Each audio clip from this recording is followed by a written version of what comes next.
The Quran and the hadiths of the Prophet ﷺ validate and acknowledge people's pain, people's torments, people's traumas, people's anxieties and people's depression, people's fears. And Allah subhanahu wa ta'ala continuously reminds us in the Quran, do not fear, do not fear, do not fear. How do you not fear? Recognize yourself. So there's something called the 3 R's. Recognize, resilience, repair. I want to tell you and share with you something important here that is both studied in science and psychology and also in our sunnah. The core of our sunnah, the core of our deen teaches us this. How do you become strong after calamities, after adversities? How do you continue to go as a believer after traumas, no matter what they are? You recognize, you learn resilience, and then you repair. It starts physically in your brain. Did you know that it starts physically in your brain? Meaning, Islam has come to teach us through the stories of the prophets that although we are not like the prophets, we can learn from the prophets. Number one, none of us will ever be as tested as the prophets. So don't you worry about that. But we'll get a portion of it. So the first thing we learn is to recognize that whatever has happened to you, whatever traumas, whatever environment, whatever background you have, whatever grief you went through, you do not need to define yourself by that experience. You are not that person unless you define yourself that way. Meaning, if I went through grief, I can say to myself, I am destined to remain sad for the rest of my life. But you see, the one who said that is me. If I've been through traumatic experiences, I can sit there blaming the trauma all my life and stay where I am. Or I can believe that yes, bi'idhnillah, by the will of Allah, I can physically, bi'idhnillah, change my mindset. I can change my brain. I can change my brain. And anything. It's something called brain plasticity. You can change literally the brain, bi'idhnillah. Allah has given us that ability. And everything in our deen, the dua, the dhikr, the salat, the hereafter, the stories of the prophets, the Quran, all of it tells us you have that power, you have that ability.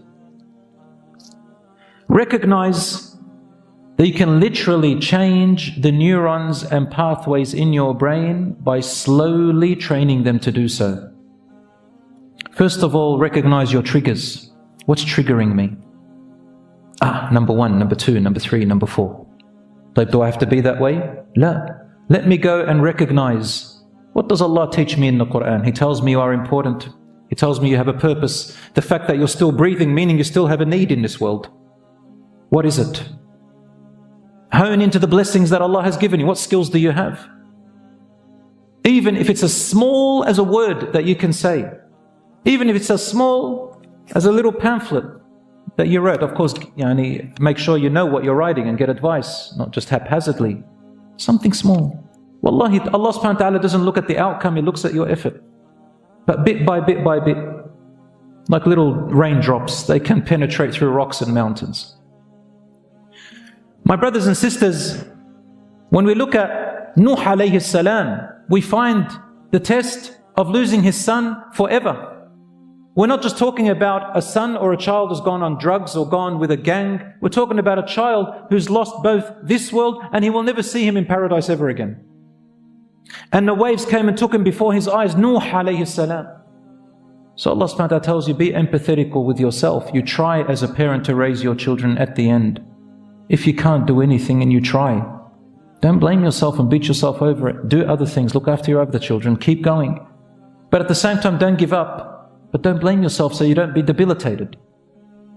When we look at Nuh alayhi salam's wife, she turned on him and joined the enemies too. But it didn't stop him from continuing. Yes, he grieved. Yes, he cried. And that's okay. Islam did not come to tell you don't grieve, don't feel the pain, don't try to fight it. But try to add with things that you can do.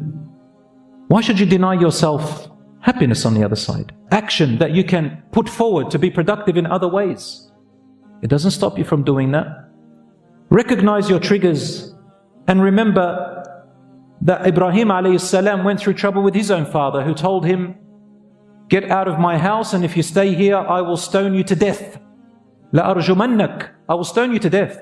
وَاهْجُرْنِي مَلِيًّا, get out. He disowned him onto the streets. But Ibrahim alayhi salam did not let the fact that he carries his father's genetics, or that he was born from a mother and father who had this attitude, he did not let that define him. He didn't sit there saying, because my father is like that, I'm going to be like that, I'm doomed. No. He took control of himself and he said, Ya abati, ya abati, ya abati, my dear father, my dear father, my dear father. He would not be like his father. And his words proved it. And in the end, even when he exiled and told him, get out, he said, Sa'astaghfiru laka rabbi. I'm going to ask Allah to pardon you, Dad. And then he said, Inni dhahibun ila rabbi sayahdeen. I'm going to go to my Lord, He will guide me. And I've never been unblessed in my dua to my Lord. He recognized who else is there for him. Allah will never leave you. So do not define yourself with your past traumas. You can change it, inshallah. When we look at Asya, the wife of Pharaoh, she did not sit there saying, you know, that's it, the entire kingdom is against me. She smiled under torture and said, oh my Lord, build for me a house for you. She lost everything, so she gave it up. She said, oh Allah, build for me a house. There's still hope, inshallah. And on Yaqub alayhi salam lost his son and he went blind from sadness. He sat there and said, I'm not going to complain to you, my children. I'm going to go and complain to Allah subhanahu wa ta'ala my sorrow. I don't need you. Yunus alayhi salam in the belly of the big fish, he did not give up. He made a mistake, but he did not define himself by that mistake. He repented. La ilaha illa anta subhanaka inni kuntu min al-zalimin. The Prophet ﷺ said that one of among the best du'as that will relieve you from any worry or hardship or misery is to say, La ilaha illa anta subhanaka inni kuntu min al-zalimin. My Lord, there is no God worthy of worship but you. How perfect you are. I have been among the wrongdoers. Until Allah saved, and He says, وَكَذَلِكَ نُنْجِي الْمُؤْمِنِينَ. And whoever says this word, believing in it and having conviction in it, we will also treat them in this same way by doing what? نَجَّيْنَاهُ مِنَ الْغَمِّ. We saved him from the claustrophobia. The stories go on and on in the Quran about resilience next. Resilience. You can, insha'Allah ta'ala, change with little bits and pieces of actions. Exercise, changing the mindset, reading from the Quran and trying to learn from the prophets and the direction that Allah subhanahu wa ta'ala told you, having a support network, having people who can share with you optimism and so on. All of this, inshaAllah, can help you along the way. Have you ever sat with a friend where you were speaking your worries and that friend said a couple of words and you go, I never thought of it that way? Sometimes Allah subhanahu wa ta'ala brings you that help. My brothers and sisters, dua is very important, and a lot of people think that dua is only for asking Allah for things. And Allah kindly and gently tells us in the Quran, and when man goes through some adversity, He calls upon us night and day, and whether he's standing or sitting and crying with all his heart, and when we take away the harm away from him, he forgets that He ever called us. He forgets that He ever made dua to us. Allah subhanahu wa ta'ala is gently telling you, why do you forget? As if yesterday He wasn't calling upon us. Remember Allah also in ease. Dua is also talking to Allah. You have someone that you can sit in the night and say, my Lord Allah, my Lord Allah. Wallahi, it has a huge difference. Slowly but surely, the brain starts to change. Then you repair bi'idhnillah.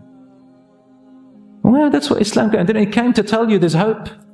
You can change. Sometimes we fear the future. We say, my life is worthless. Some people will get to a point where they think, I have to end it. Why?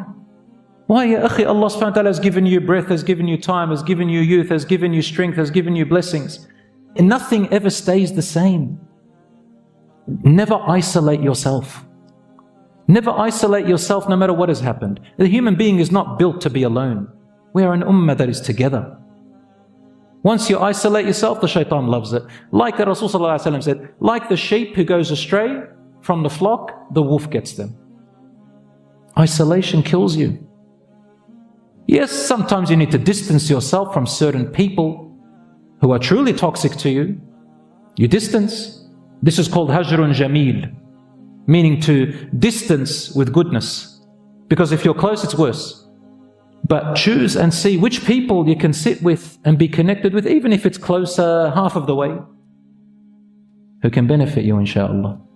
That's what the Rasul ﷺ said, احرص على ما ينفعك. Be diligent on the things that benefit you. People, skills, readings, actions, whatever it is. واستعن بالله ولا تعجز. Seek Allah's support and do not give up. Don't become paralyzed. فإن أصابك شيء.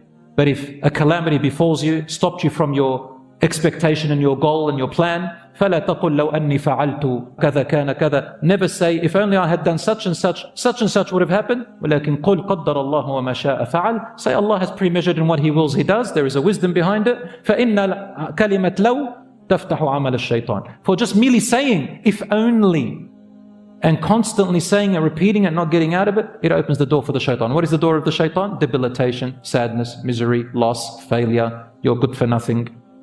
For my brothers and sisters, remember your value to Allah subhanahu wa ta'ala. And remember about the people that if you were to harm yourself, God forbid, or for you were to go away, the people who love you, who you are harming, there are people who love you tremendously. You need to remember them. It's very normal for us to focus on the people who hate us, to focus on the people who want harm to us, to focus on the bad words that people say upon us. But Allah subhanahu wa ta'ala shows you there are others who love you, there are others who will support you, there are others who are making dua for you and you're making dua for them. There will always be the truth and the false, the right and the wrong, the helpers and the destroyers. There will always be.